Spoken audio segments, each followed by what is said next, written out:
Hello everyone, কেমন আছেন সবাই? আশা করি সবাই ভালো আছেন। আলহামদুলিল্লাহ, আমিও ভালো আছি।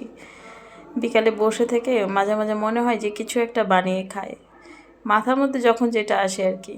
তো ঘরে ছিল চালের গুঁড়া, আমি চালের গুঁড়া নিয়ে নিচ্ছি। আর বাড়ি থেকে যে কলা নিয়ে আসছিলাম, কলাগুলো একটু কালো কালো হয়ে গেছে, তো ভাবলাম যে ওটা তো নর্মালি খেতে গেলে কেমন লাগবে, একটু পিঠা বানিয়ে ফেলি। আর এই যে কলার অবস্থা দেখেন, কলা কী অবস্থা হয়ে গেছে। কিন্তু সত্যি কথা বলতে বাজারের কেনা কলা আর গাছের কলা আকাশ পাতাল তফাৎ। কারণ হচ্ছে এই কলার টেস্ট এত মজা, এবং এটাতে কোনো রকম কেমিক্যাল নাই। আর সঙ্গে তো আমি 3টা ডিম দিয়ে দিয়েছি। ডিম দেওয়ার কারণে পিঠাটা নরম তুলতুলে হবে। আর চালের গুঁড়ার সঙ্গে 1 কাপের মতো আমি আটা মিক্স করেছি, আপনারা চাইলে ময়দাও কিন্তু দিতে পারেন। আর এদিকে চুলার উপরে আমি তেল গরম করতে দিয়েছিলাম, তেলটা খুব একটা গরম হয়নি। এই পিঠা বানানোর সময় অবশ্যই খেয়াল রাখতে হবে তেলটা যেন অনেক বেশি গরম হয়। আমার একটা গরম হয়নি বলে এই জন্য নিচ থেকে লেগে আসে। যাই হোক, প্রথমটা একটু খারাপ হবে, পরেরটা আমার খুব সুন্দর হবে। আর মেপে মেপে তো আসলে পিঠা হয় না, খেতে মজা হলেই হলো। আমার চেহারা যেমনই হোক, পিঠা কিন্তু খেতে খুব মজা হয়েছিল। আর এই পিঠা আমি 3-4 দিন রেখে খেয়েছি। যাই হোক, এটা কিন্তু খুবই টেস্টি। খুব অল্প সময়ে কম খরচে যদি কিছু বানাতে চান, এই টাইপের পিঠাগুলো বানালে কিন্তু বাচ্চারা ঘুরে ঘুরেও খাবে, আর নিজেদেরও তো একটু খাবার হয়ে গেল আর কি, নাস্তা। আর এটা ছোটো ছোটো করে বল করে করে দিচ্ছি আমি, অনেক সুন্দর হয়েছে কিন্তু খেতে। কি একটা অবস্থা, আমি নিজের প্রশংসা নিজেই করছি। কে আর করবো বলেন, আপনারা তো আর খেতে পারছেন না, এই জন্য দূর থেকে বোঝানোর চেষ্টা করছি যে এই ধরনের পিঠা কিন্তু খুবই মজা হয় খেতে।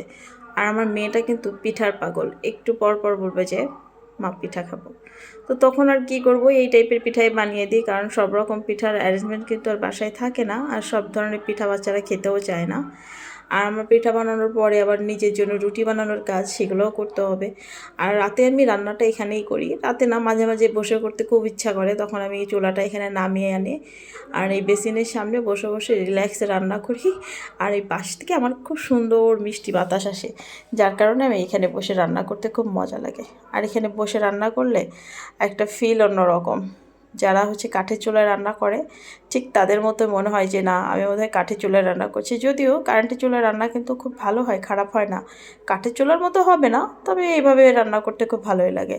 আর এদিকে আমি একটু তরকারি করে নিচ্ছিলাম, সাথে করব রুটি। আর আপনারা রাতে কে কী খেয়েছেন জানাবেন। আমি আসলে খুব ভালো ভয়েস ওভার করতে পারি না, যার কারণে আমি যখন যেটা মনে আসে তখন সেটা বলি। আপনারা ভুল ত্রুটিগুলো সব ক্ষমা করে দিবেন। আর এখানে কিন্তু আমি পাঙাশ মাছ দিয়েছি, সাথে একটু আলু। এটা খুব সুন্দর করে ভোনা ভোনা করব। আর এইদিকে রুটি করে নিয়েছি। আমার ভিডিওগুলো খুব কোয়ালিটি ভালো না হলেও চেষ্টা করছি, আপনারা পাশে থাকলে আমার এই জিনিসগুলো আরও সুন্দর করে করতে পারবেন ইনশাল্লাহ।